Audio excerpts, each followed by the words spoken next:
Hi, Claire. Hello, guys, and welcome to Pemberley Magazine's live Instagram live this evening. What's up, party people? um, I'm Asif Samji, and I'm going to be taking over the page today. And we have a cool guest this evening, um, Gary Sweeney. He is the brand director of Ascots and Chapel, a tailoring brand here in Dubai. And we're going to get him on soon. In the meantime, we're just going to wait for a few people to join in and say hi. So let's see who's here. Mental Unblock. Hey, Mental Unblock. Hey. Claire, I want to say thank you to Claire for asking me to do this this evening, um, taking over her page. So let's hope everything goes well. I'm excited. So we're going to be talking about, obviously about suits because we're talking to a tailor, but we're also going to be talking about life after COVID. Um, so, our shopping habits, what happens now, what's happening to the stores, what's happening to customers, um, just about style in general and everything and anything to do with style. So if you guys have any questions, I'll be happy to try and answer as many as I can. And of course, Gary as well. Gary has been in the industry for many years, and he's a pro when it comes to this stuff. So when he's on, we will be able to ask him any questions. So if you have any questions, just send them across. And in the meantime, we'll just wait for Gary.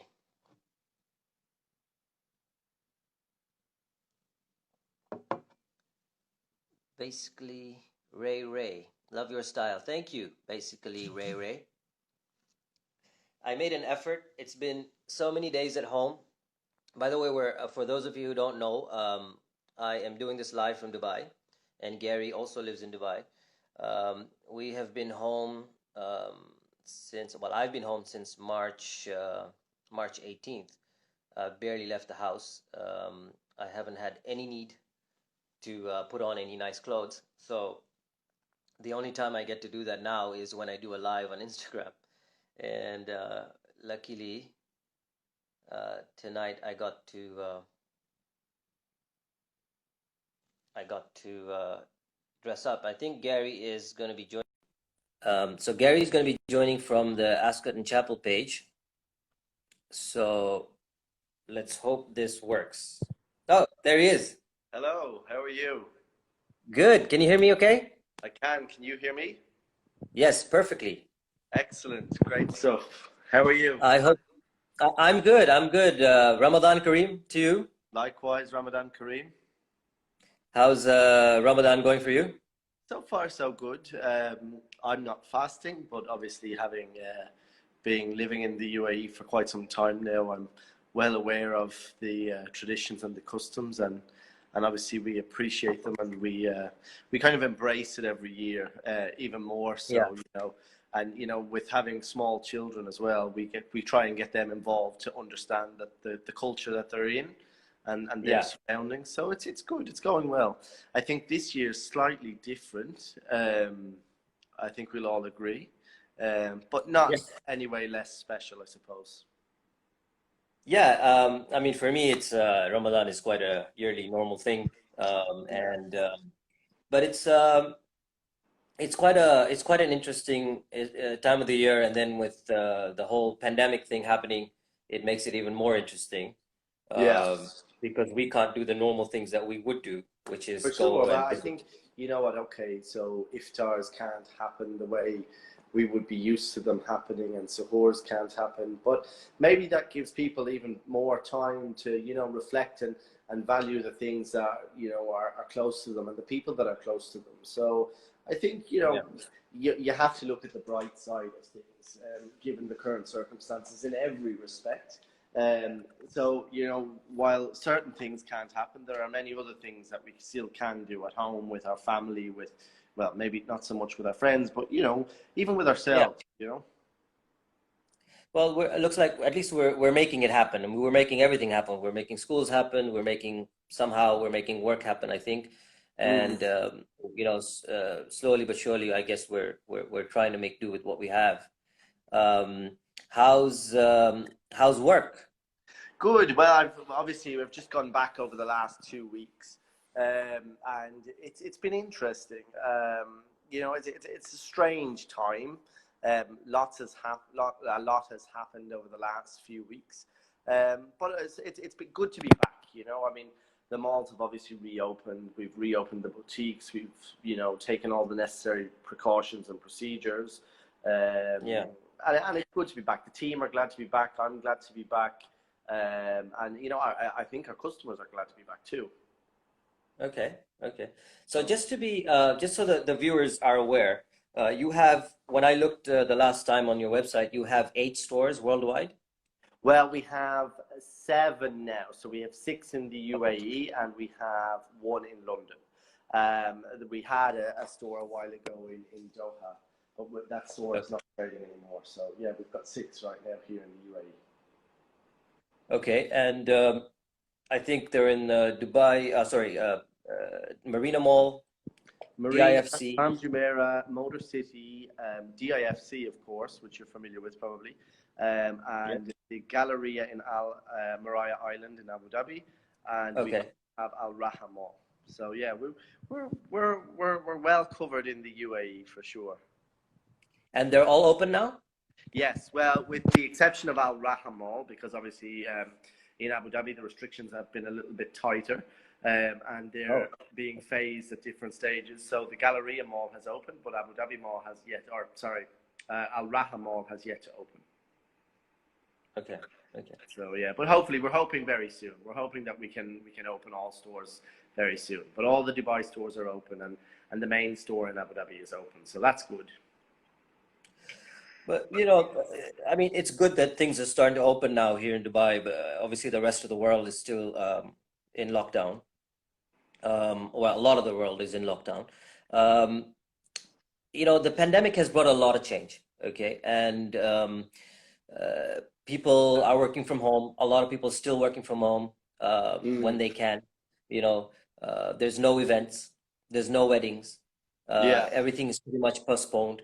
Uh, there's obviously very little need for clothes, and I'm just wondering, do people have the confidence to walk into the stores again when this is all over? I mean, we're all going back to work now. Well, you know what? One of my biggest fears, I suppose, during this situation, and during the sort of the intensified lockdown or the sterilization program, was that okay, when we do reopen, what's next? Will people come and see us? Will people come and visit the stores, or maybe they won't? And I'm actually pleasantly surprised at the amount of customers that I have had come into the stores. Now, obviously, nothing like before, given the restrictions that are in place by the governments.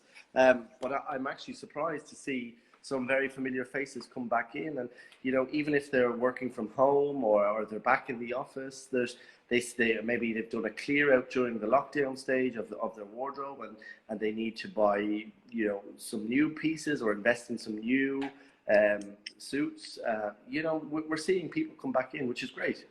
Great for us and great for them. And it's great that our customer has the confidence and the trust in us to be able to say, okay, these guys, I know will take care of me, and I don't need to worry, because I think in the market at the moment, I mean, in the country, throughout the country, there's a lot of fear. So it's great to see that our customers still trust us even in these times.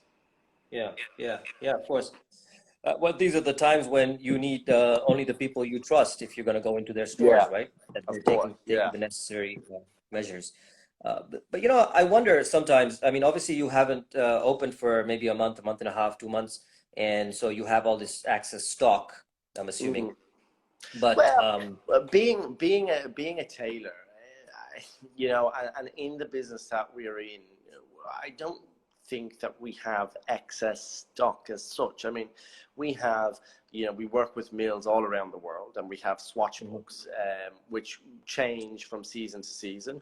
We do have Yeah. an in-house blend of our own fabrics, which is quite a wide range, but made up of a lot of timeless pieces and timeless fabrics that wouldn't necessarily date from season to season.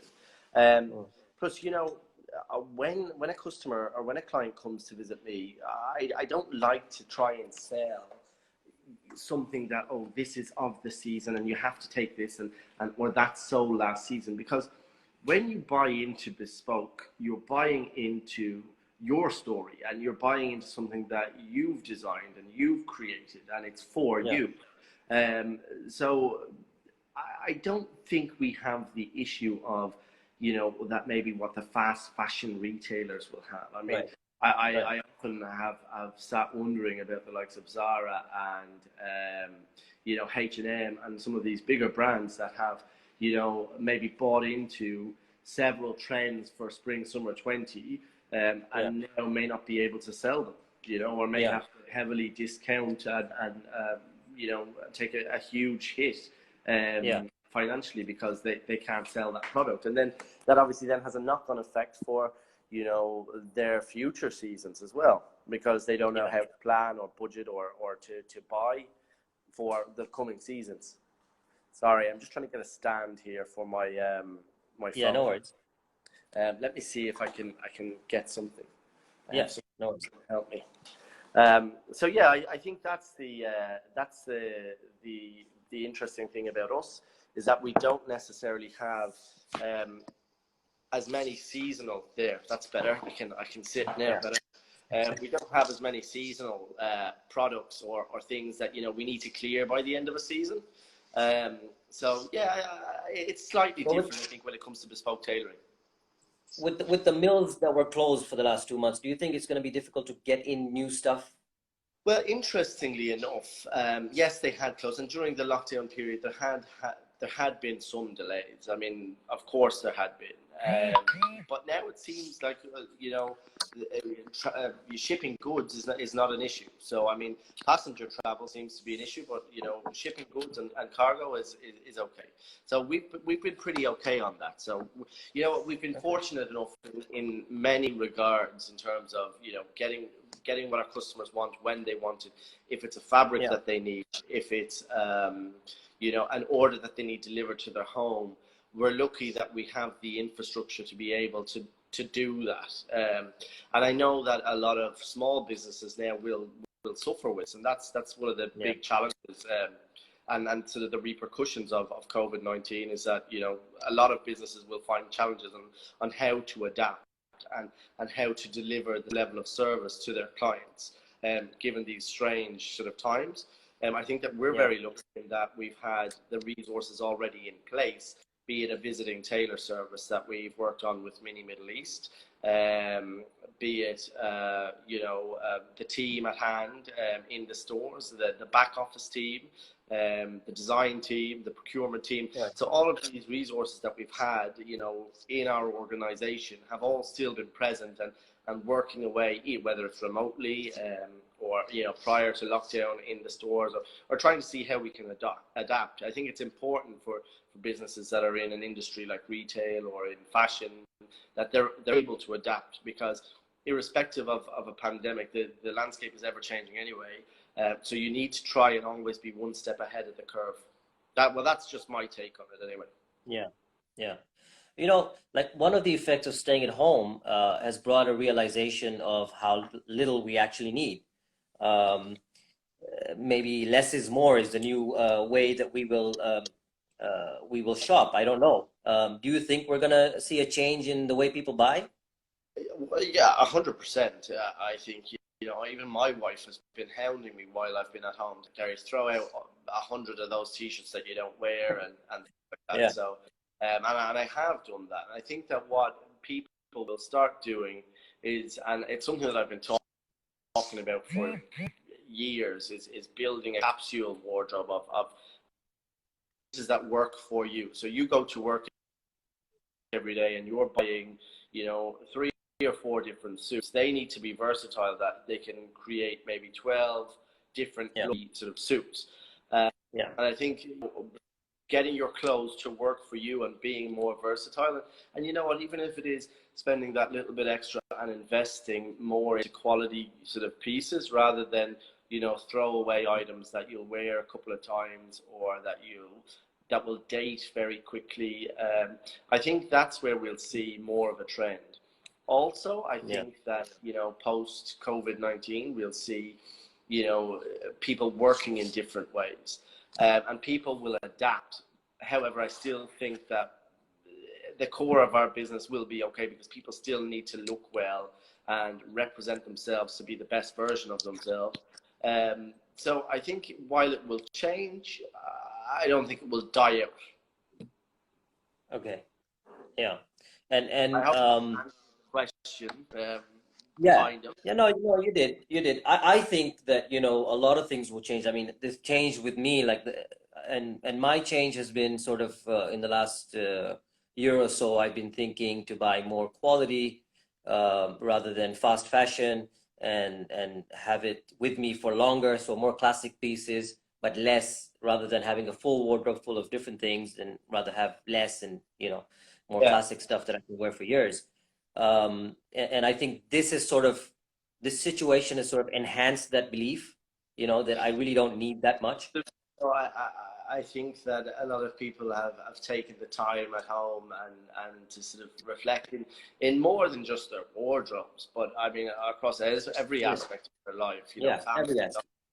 financial aspects of life, you know, friends, you name it. I think people have had a lot of time to reflect, and you know, from working at home, they probably say, you know what, I have consumed too much in terms of, you know, maybe I've bought unnecessary items, or I've, you know, spent way too much on trainers that I never wear, or whatever it may be. And, you know, I think particularly when people are at home and they look at maybe some of the stuff that hasn't cost them as much, Yeah. that they've bought maybe more of, and they see that, you know what, this doesn't last, or this doesn't wash the way it should wash, or, you know, this doesn't hold up, you know, the way I would like it to hold up. And I think that people will probably start to say, you know what, okay, if I'm going to buy something, I'm going to buy myself one good or two good suits in Yeah. neutral colors, and I can use them in a multitude of ways.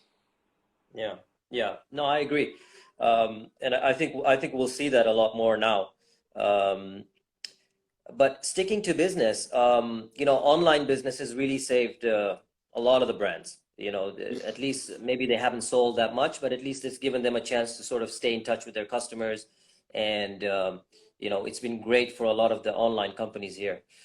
However, um, made to measure bespoke is very difficult to do online. I mean, I personally, I don't believe in it. I don't think it's I don't think you're able to do it properly. I've tried doing an online shirt once, and they had this thing where you put your camera, and your camera Yeah, sort of does a digital measurement of you, yeah. and it was an American company, but the shirt eventually came from Hong Kong, and the shirt fabric was okay, and it was up to whatever the style that I chose and everything, but the fit was just it was just not right, You you know, know. yeah, look, there's a lot of companies across the globe that are doing this, and some of them do it really, really well. Some of them not so much. There's a company I know that specialises in T-shirts, and they have a very, very good business model, and it seems to work really, really well for them.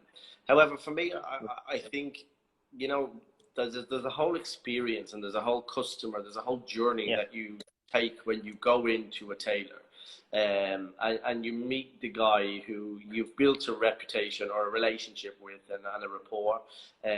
He knows you, he knows your body frame, he knows your dislikes, your likes, he knows what you feel comfortable in, what you don't feel comfortable in. And then there's that whole process of crafting something that you can call 100% your own. I mean, designed by you, made for you, 100%.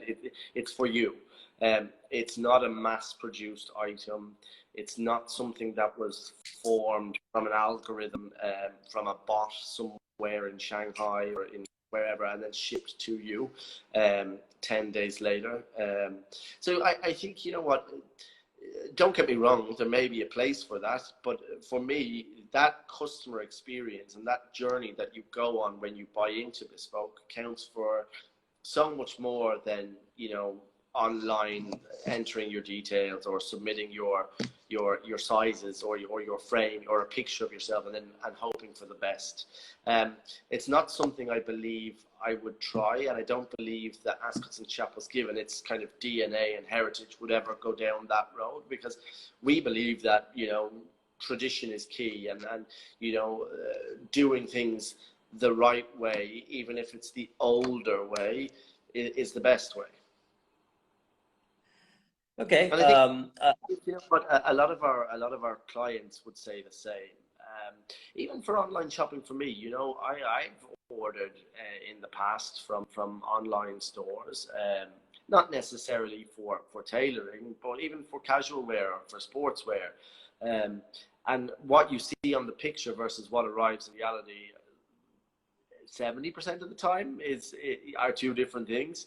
Unless you're very, very, very familiar with the brand and their product and their sizing and what they do and how they do it, that's great. Like, I mean, the likes of Zara, I think, their saving grace for this period has obviously been their e-commerce platforms. But for us, there's a whole experience that is, and there's a whole journey that you're taking on from the moment you step into the boutique till the time you collect your finished garment, that you just can't really be replaced by a computer. So you don't think that this whole new pandemic situation is going to make tailors in general want to move into, do you think that they would want to move into that online model just to sort of... You know what? I think there will be some that may try. I think that, embracing technology and trying to adapt, I go back to what I said earlier on, adapting is very important, and being able to adapt and to evolve and change. I'm sure there are some that will try.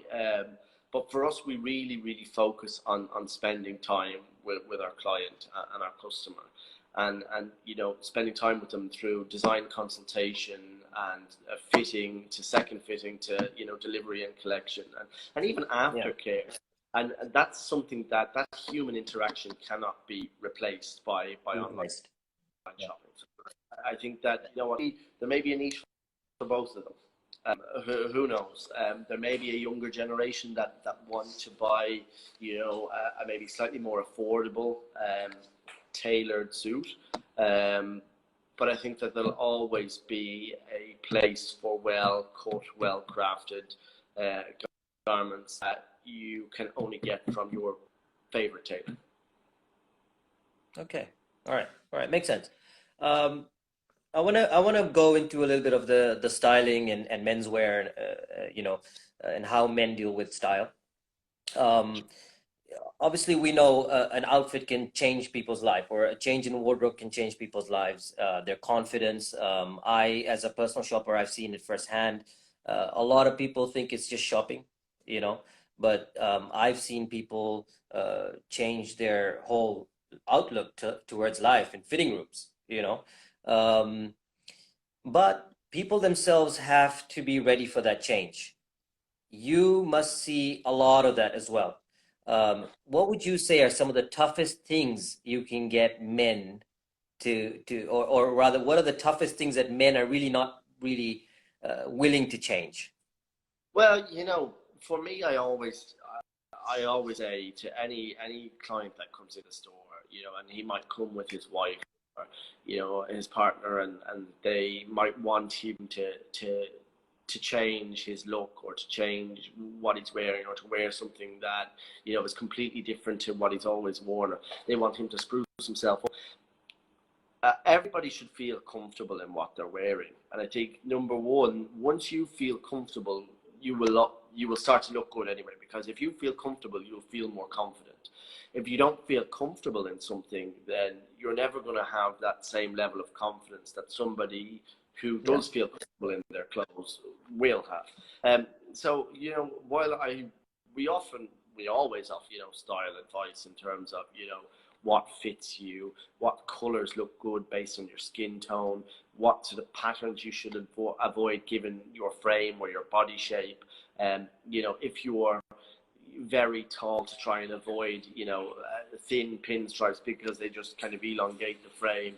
If you're slightly more broader, to avoid the window pane checks because they don't do you any favors. The type of gent that can wear a double-breasted jacket versus the man that just can't. And we're very honest with clients. Sometimes I have clients that come in and say, look, I really want to wear that, and I have to say that won't look good on you. It just won't. The same way certain things just wouldn't look good on me. And I see more of that than I see men making disasters. I think when a man comes to a tailor, it's because he wants to get something which he knows will make him good, because it's going to be cut right. It's going to fit him right. He's going to get the right advice in terms of style, colour, the size of the lapel that he should choose, where his vents on the back of his jacket should be. All kind of things that I think a man only looks out for when he matures. And I see more mistakes and faux pas in the slightly younger generation that we haven't yet visited a tailor, if that makes sense. So I don't necessarily see them coming into our store saying, okay, I want a 3-piece lime green suit with silver buttons and I don't know, a houndstooth lapel, let's just say. I don't necessarily have this, but I that's not to say that I don't see them out and about on the street or in the malls or at an event. We see them all the time, I'm sure you'll agree. I think that when people come to us, it's because they want to get something, and it all starts with fit. For me, if something doesn't fit you right, no matter what the color, no matter what the pattern, it's going to look really, really bad. Whether that's something that's too big, too long, or too small, it's just not going to look good. And I think that's when somebody comes to us, it's because they want to look the best version of themselves, really. Well, for instance, I come across a lot of people that want to wear their. Or you probably come across it more because people come to you, seeking your advice, and not just in taste, but in style and how they should dress as a whole. Be it, either in the office, at dinner, socializing with friends, in a casual setting, at home. And I think you probably see it more when you're trying to change somebody's mindset then completely, because you're doing more of an image overhaul than I am. Yeah, and I have to sometimes, a lot of times, deal with ready-to-wear clothes. So it's not just tailored clothes, sometimes ready-to-wear.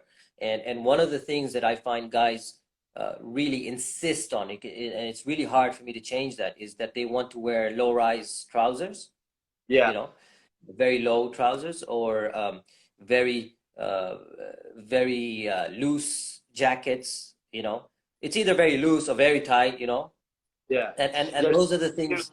Two kind of ends of the spectrum. There's some people that want to wear extremely tight clothing, whether it's to show off their bicep or their physique, or there's guys that want to wear really loose clothing because either maybe they lack the self-confidence in their own body, or they just don't know. I mean, a lot of times, even though we're at 2020 and we have the metrosexual man and men's grooming and men's fashion and even how men perceive their own appearance has changed a huge amount.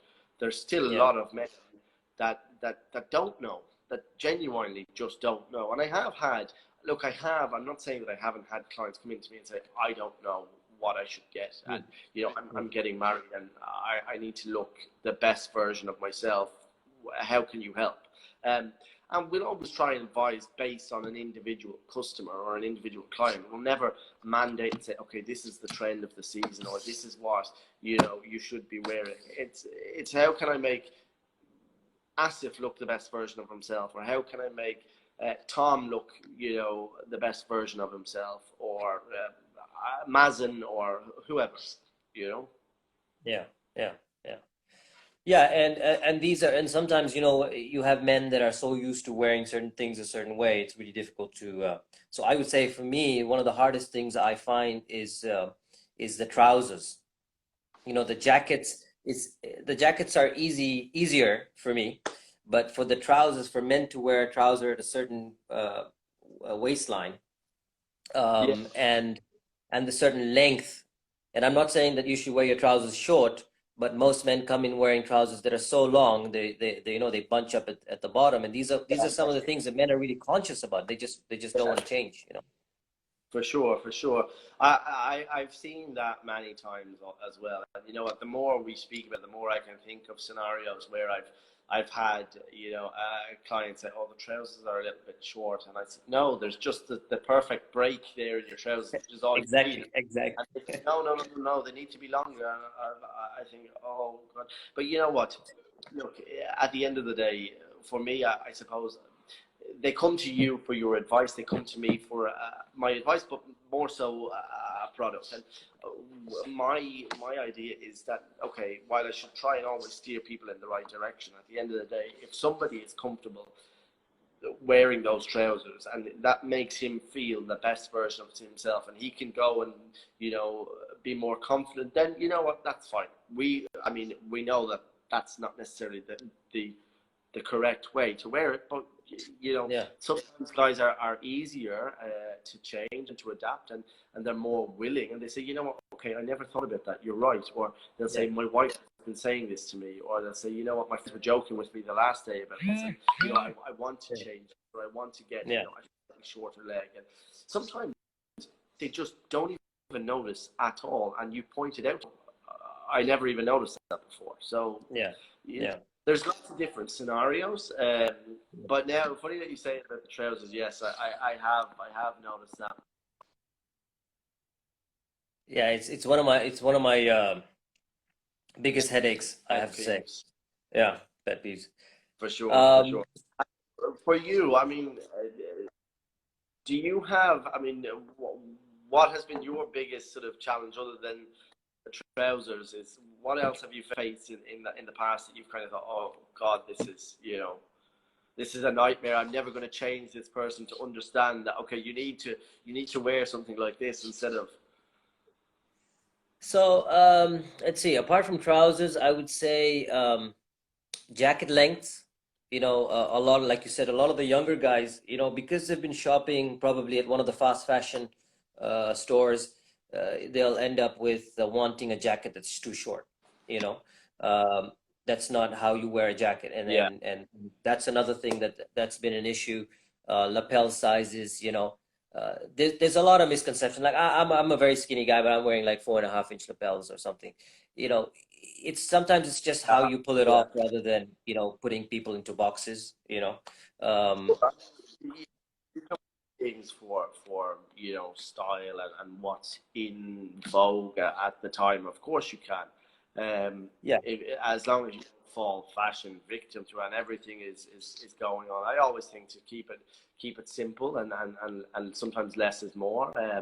But there's certain things that will look better on certain guys and that will just look on others. And I think it's important that when they come to us and when they come to me, I'll tell them that out straight. No, no, yeah, no frills, no hidden, sort of politeness. I'll say, look, that just doesn't work for you, and the reason yeah. is because, and people kind of appreciate your honesty with that. I've found. I think that people sometimes say, yeah, you know what, you're right, and thank you for telling me that. So, yeah, Yeah, and I think that honesty is obviously the most probably the best policy to go about, because you want to get results, and I need to get results because I want to keep coming back.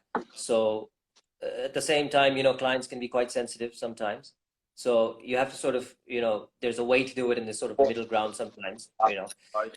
And the thing is that because of the region that we live in, okay, we have people coming from all parts of the world. You know, if you're in England, most people are British. If you're in Canada, most people are Canadian. If you're wherever. But if you're in Dubai, people are from anywhere and they bring in their own Yeah, sense of style and their own sense of fashion and, for sure. choices. And so And what it looks does. maybe from where they're from, and what they see their friends or their family at home wearing in their home countries, and they may be more heavily influenced by Yeah, traditions and trends back in their home country versus yeah, and a client from maybe Asia who has more of an influence from there, or a client from the West who has more of an influence from there. So it's definitely a melting pot. And yeah. you know what? I think that's why in this region it's important to have somebody like yourself, or a good tailor who can offer kind of tailored advice to individuals. Yeah. But I wanted to ask you actually, with regards to your stores, when you do you stock only British fabrics or No, Italian as we well? carry a lot of Italian fabrics. We carry fabrics from both Italy and the UK. Okay, okay. So I mean, while we our emphasis in terms of British is on the cut. We focus on the British cut more so than the Italian, Yeah. because well, for us it's the best cut. But I know that's up for discussion. Except a whole other discussion. Yeah, that's a whole discussion. That's a whole 1 hour Instagram live So that's for for a lot next of week. people. But I think a good balance between the two is the best policy. Yeah, the Italian cut is very very slim, and it looks well on a certain frame. I think the majority of my clients prefer, because I mean, on the other end of the scale you've got the American cut, which is very very boxy. So that's why the British cut is kind of the balance, the bridge in between the very very slender Italian cut and the very very boxy old school American cut. I think for me personally, British fabrics with the Italian cut, I think that's a great fusion for me.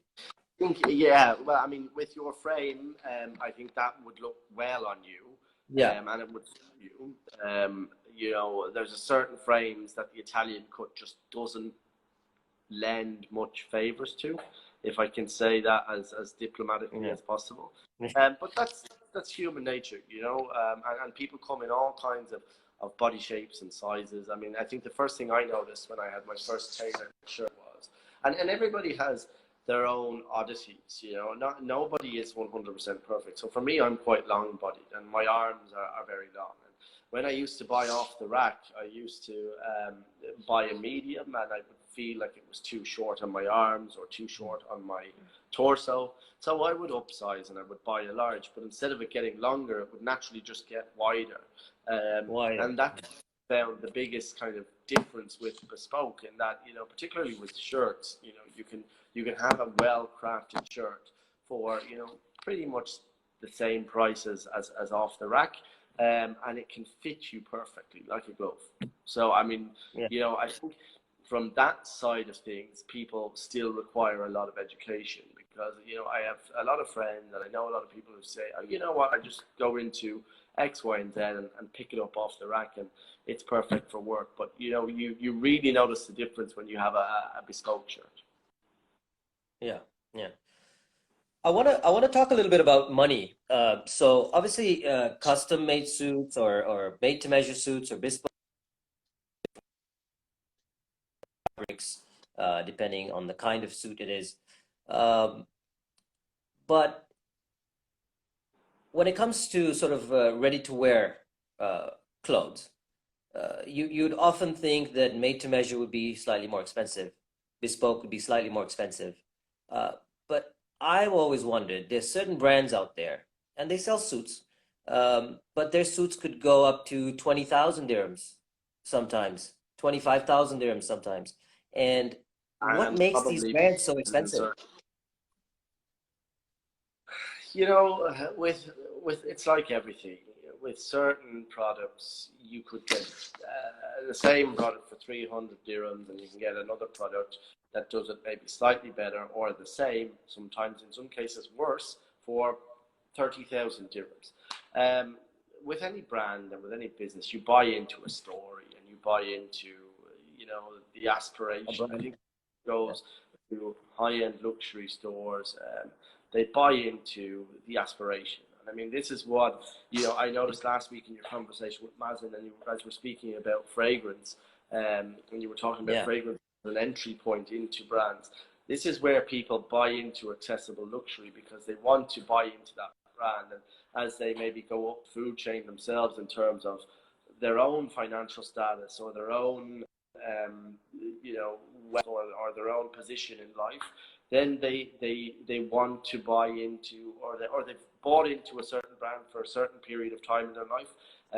They now become a real believer and a fan of the brand, and then they continue on that journey, and that brings them to buying into these expensive garments. It's not necessarily that the craftsmanship in the garment is any better or the wool is any better, because some of the wools that we have in our stores are used in some of these brands as well, the very same wool.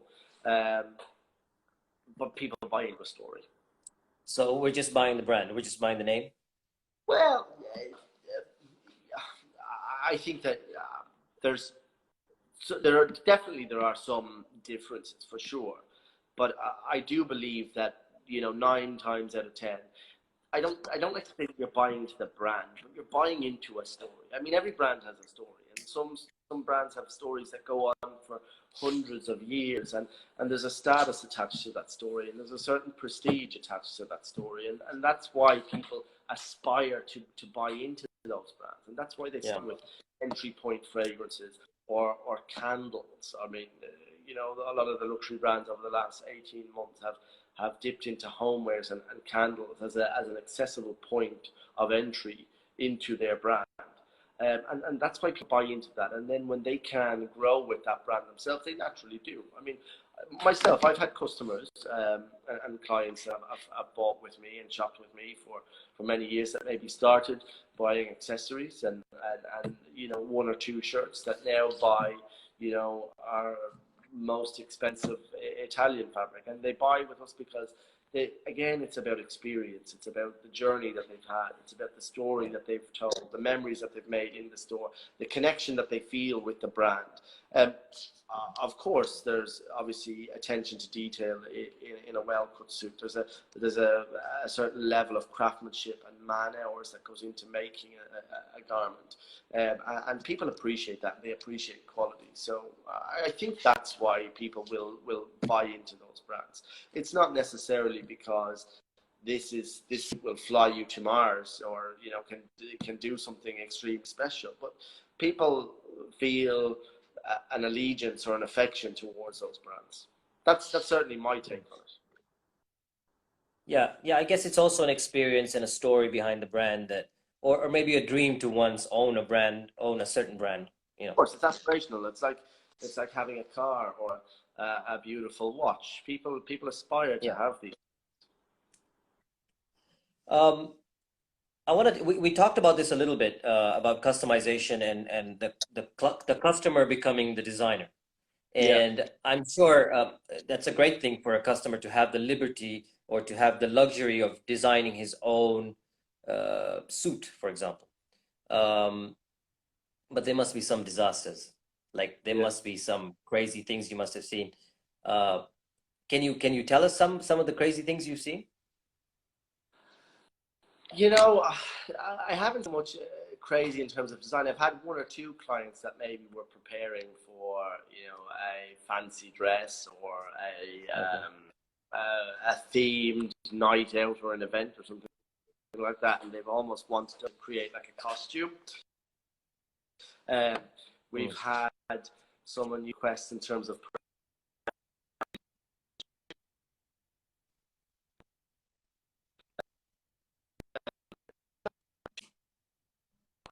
I think I lost you there for a second.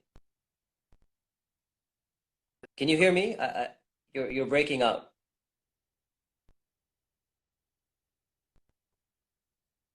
Gary? Can anyone else hear me? I'm not sure if Gary's frozen or am I frozen. Can someone send a message saying if they can hear me or not?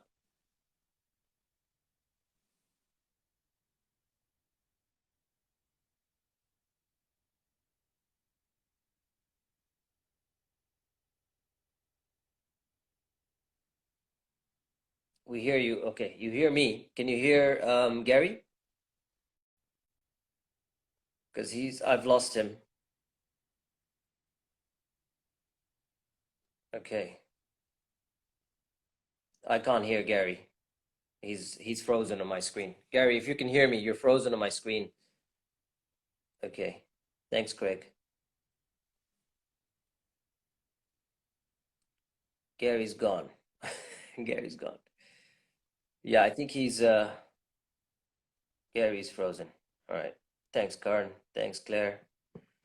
So I'm just gonna give Gary a couple of minutes to probably get back on. Maybe Gary, if you can hear me, maybe you can get off and then get on again. We have 9 minutes before this ends. Anyways, we were almost done. We have a few more minutes left. Gary's gone, and maybe he's going to join in again. So yeah, if you got any questions, please let me know. I'll do my best if I can answer them. And until then, we'll just wait for Gary to get back on.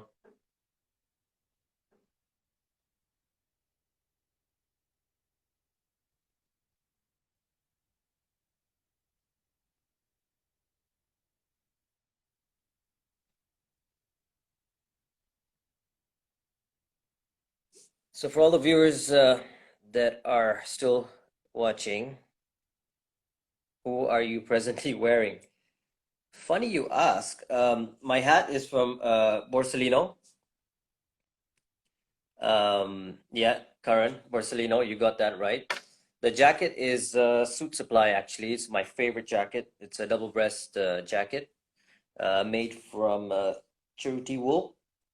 And it is it's their traveler jacket, which is a very easy to wear jacket, very lightweight. And the shirt is actually from Bershka, funny enough. It's also one of my favorite shirts. And this thing here I bought from ASOS. I don't know what it is, but you know, I really like it. Love the lapels. Yeah, me too, man. They're huge. It's the biggest. It's the biggest lapels I've got. 4.5 inches, I think, maybe more.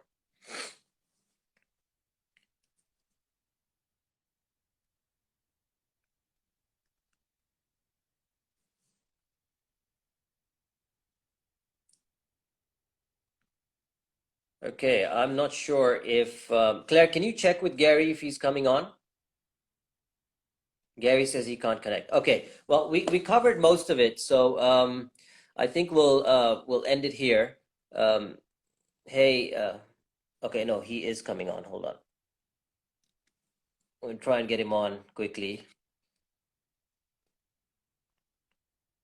Let's see what happens. There he is. Hello.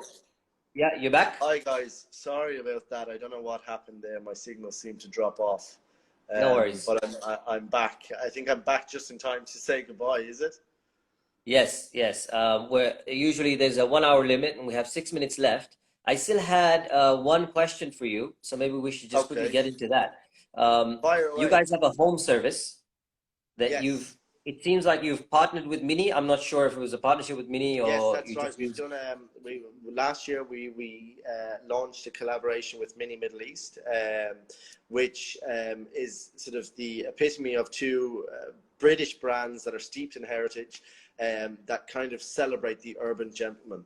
And how this works is that the Mini Clubman, which is the car that we have been given by Mini, is the Mini for the gentleman. So every mini has a theme in regard in relation to their vehicle. So they've got, you know, the Countryman, which is for the adventurer. They've got the three-door hatch, which is for, you know, a younger, kind of a girlier kind of a car. And then the Clubman, which is seen as the gentleman's mini. And it's a really great car, and it's a really great collaboration that we have. And how it works is it's a visiting tailor service. So we'll drive to your home or we'll drive to your office, and we'll kit you out there and then. The great thing is that the car is fully equipped with all the tools needed for us. So swatch books, measuring tapes, order books, payment methods, everything is there. So all you need to do is pick up the phone, give us a call, and then we're at your home or your office. And does this You can cost also even extra? drop us a line on the website as well.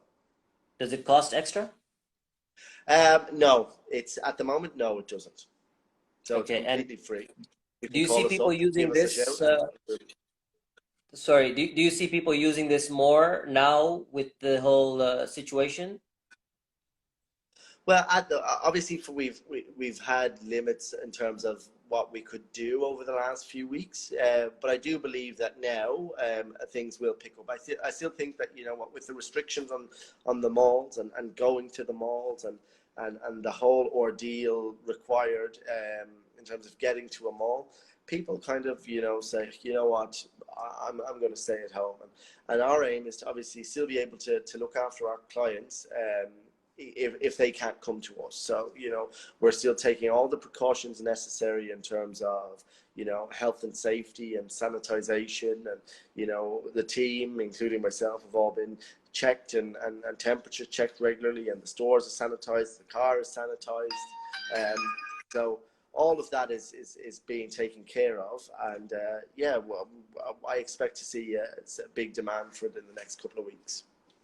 So just to be clear, every step is done at home. So even the trials and even the Yeah, finished so product is delivered. that's the idea. And again, I suppose it's what's convenient for clients. Maybe clients are very time poor and they can't get to the store, so we can, you know,